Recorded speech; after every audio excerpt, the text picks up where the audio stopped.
ঢাকা ১৭ আসনে জামায়াতের ক্যান্ডিডেটের সেনাবাহিনীর সাথে বাকবিতণ্ডা, তাদেরকে হুমকি প্রদান নিয়ে আলোচনা চলছে।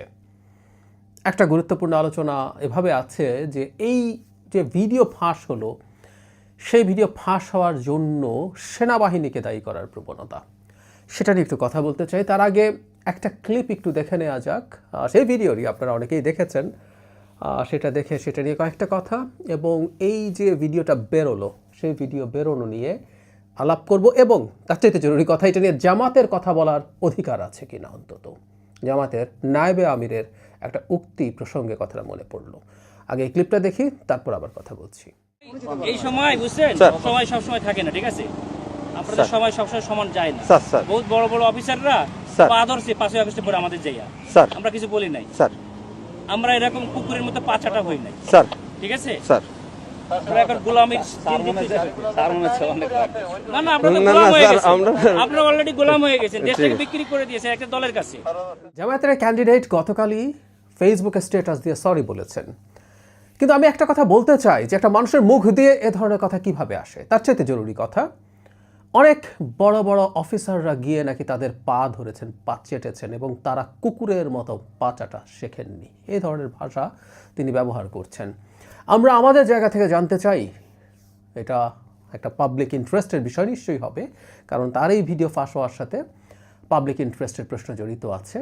তো তারও উচিত হবে সেনাবাহিনীর কোন কোন বিরাট অফিসাররা গিয়ে জামায়াতের এবং তার অন্য নেতাদের এবং তার পা চাটতে গেছেন, সেটা একটু আমাদেরকে জানানোর জন্য উচিত হবে যে আমাদের সেনাবাহিনীর কত বড় বড় অফিসাররা গিয়ে জামাতের পা চেটেছেন, এই তথ্যটা আমাদের দরকার আছে। তারা বাংলাদেশের সেনাবাহিনীতে কাজ করার উপযোগী কিনা, উপযুক্ত কিনা, যোগ্য কিনা, সেই প্রশ্ন আমরা তুলব এবং সেটা আমরা ভেরিফাই করতে চাই।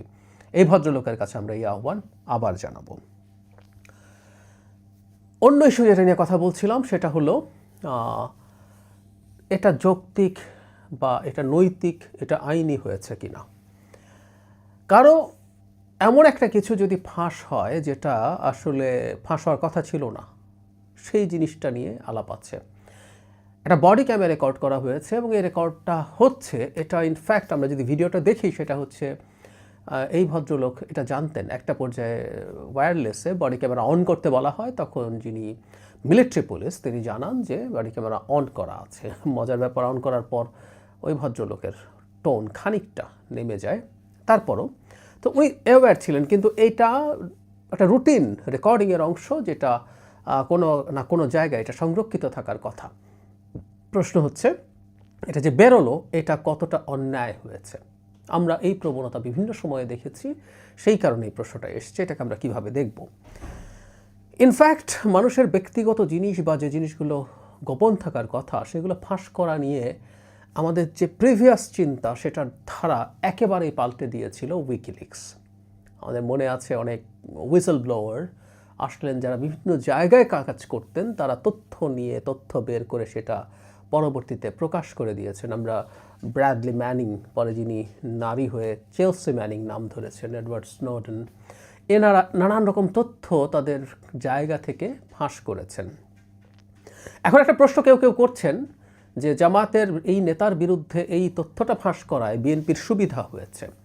সেই সুবিধা দেয়াটাকে অনেকে ধরছেন এটা পরিকল্পিত। মানে একটা কথা মনে রাখতে হবে, প্রকাশিত বা লিক হওয়া যে কোনো তথ্য কারো না কারো কাজে লেগে যেতে পারে, সেটা জন্য বলাই যাবে না যে এটা তারা করিয়েছেন। আর সবচেয়ে ভয়ঙ্কর যে প্রবণতাটা হচ্ছে আমি মনে করি, সেটা হলো দায়ী করা হচ্ছে সেনাবাহিনীকে পুরোপুরি। আমি এই জায়গায় আসবো, কিন্তু যে কথাটা বলছিলাম যে ফাঁস হওয়া তথ্য কারো না কারো পক্ষে বা বিপক্ষে যেতেই পারে।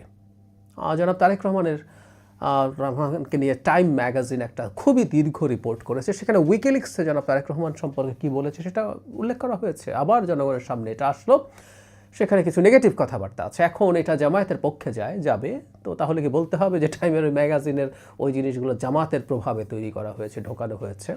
অনেক পুরনো তথ্য আবার নতুন করে সামনে আনা হলো। এটা কি জনাব তারেক রহমানকে ক্ষতিগ্রস্ত করে জামায়াতের সুবিধা দেওয়ার জন্য? সো কার স্বার্থে যাচ্ছে না সেটা মূল ইস্যু না, কিন্তু সেনাবাহিনীকে প্রতিষ্ঠান হিসেবে দায়ী করার প্রবণতা আমি দেখছি বিভিন্ন জায়গায়। আমি টকশোতে গিয়ে দেখেছি যে এখানে সেনাবাহিনীকে আর এক ধরনের দায়ী করার প্রবণতা, সোশ্যাল মিডিয়াতে তো আছেই। এই প্রবণতাটা খুব ভয়ঙ্কর। মানে এখানে যেটা হয় যে এই বডি অন ক্যামেরা যেগুলো আছে সেগুলো কোথাও না কোথাও এটা ডেটা সংরক্ষণ করা হয়, সেখানে বহু মানুষ কাজ করে, এখানে কোনো একটা জায়গা থেকে এটা লিকড হতে পারে, কোনো ব্যক্তি এটা করার সম্ভাবনাই বেশি। এখন তার চাইতে জরুরি কথা, ব্যক্তি যদি এটা করেও থাকেন আমরা কি সেটাকে খুব নেগেটিভলি দেখব কিনা।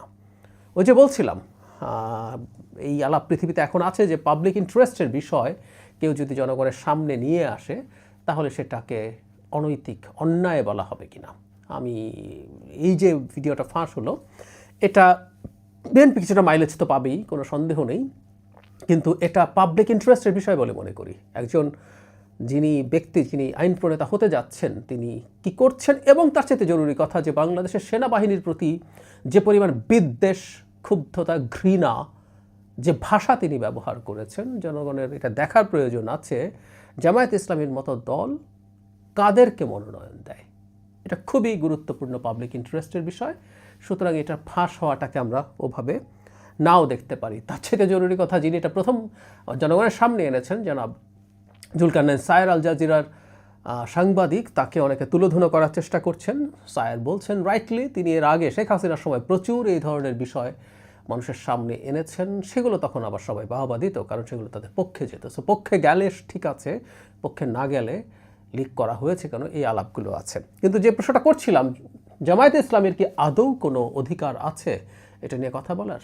কারণটা হলো কিছুদিন আগে, কয়েক মাস আগে হবে, জামায়াতের নায়েবে আমির জনাব আব্দুল্লাহ মাহমুদ তাহের তার কাছে উপদেষ্টাদের কণ্ঠ রেকর্ড আছে বলেছিলেন। আমি একটু পড়ি জায়গাটা। আমি সরকারকে দৃষ্টি আকর্ষণ করতে চাই, আজকে হুঁশিয়ারি দিতে চাই না, আজকে দৃষ্টি আকর্ষণ করতে চাই। প্রশাসনের যে অবস্থা এবং যে ষড়যন্ত্র চলছে এটাকে বন্ধ করুন, নিরপেক্ষ সৎ লোকদের গুরুত্বপূর্ণ জায়গায় পদায়ন করুন। আর যদি না হয় কোন কোন উপদেষ্টা ষড়যন্ত্রে লিপ্ত তাদের কাছে, আমাদের কাছে নাম আছে, তাদের কণ্ঠ রেকর্ড আছে, মিটিংয়ে তারা কি বক্তব্য দেন এসব খবর আছে। আমরা জনগণের কাছে এখন প্রকাশ করছি না, মানে ওনারা সুযোগ দিচ্ছেন, সংশোধনের সময় দিচ্ছেন, না হলে আপনারা যদি সাবধান না হন তাহলে জনসমক্ষে নাম প্রকাশ করা হবে। জামায়াত ইসলামীর জনাব তাহেরের কাছে এই ধরনের রেকর্ড আছে। এই রেকর্ড হয় কোনো সরকারি সংস্থা করেছে, যদি ফোন, উনি কণ্ঠ রেকর্ড বলছেন, এটা ফোনে যদি হয়, অথবা মিটিংয়ে বসে কেউ করেছেন। এই ধরনের গোপন রেকর্ড তিনি নিয়েছেন, তিনি রেখে এটার অস্তিত্ব তার কাছে আছে স্বীকার করে তিনি হুমকি দিচ্ছেন। তাই যদি হয়, জামায়াতের আদৌ কি কোনো অধিকার আছে এই ধরনের একটা ভিডিও লিক হওয়া নিয়ে উচ্চবাচ্য করার, কোনো কথা বলার? আমি মনে করি না। আবারও বলছি, এটা ডিবেটেড, কোনটা পাবলিক ইন্টারেস্টের বিষয়, কোনটা পাবলিক ইন্টারেস্টের বিষয় না, সেখানকার লাইন অফ ডেমার্কেশনটা খুব স্পষ্ট না, এটা খুবই সাবজেক্টিভ। সারা পৃথিবীতে এটা নিয়ে প্রচুর তর্ক বিতর্ক, ইনফ্যাক্ট উইকিলিক্সের ওই সময়ের পর থেকে হচ্ছে। আমি মনে করি আমাদের সোসাইটিতে এই বিতর্কটা জারি থাকা দরকার, কিন্তু এটার মাধ্যমে আমরা যে জিনিসগুলো জানতে পারলাম, এই অ্যালার্মিং বিষয়গুলো আমাদের জানা থাকা দরকার। আর ওই ভদ্রলোক অ্যাপোলোজাইজ করলেও কোনো একজন মানুষ এভাবে কথা বলতে পারেন, এবং সেনাবাহিনীকে আবারও বলছি এইভাবে প্রশ্নবিদ্ধ এবং তার বিরুদ্ধে তীব্র ক্ষোভ, ঘৃণা উগরে দেয়া, এটা আমাদের জনগণের সামনে অত্যন্ত বাজে একটা নজির এবং উস্কানি হিসাবে বিবেচিত হবে। সেই কারণে আমি মনে করি যে এটা নিশ্চিতভাবেই জনস্বার্থে হয়েছে।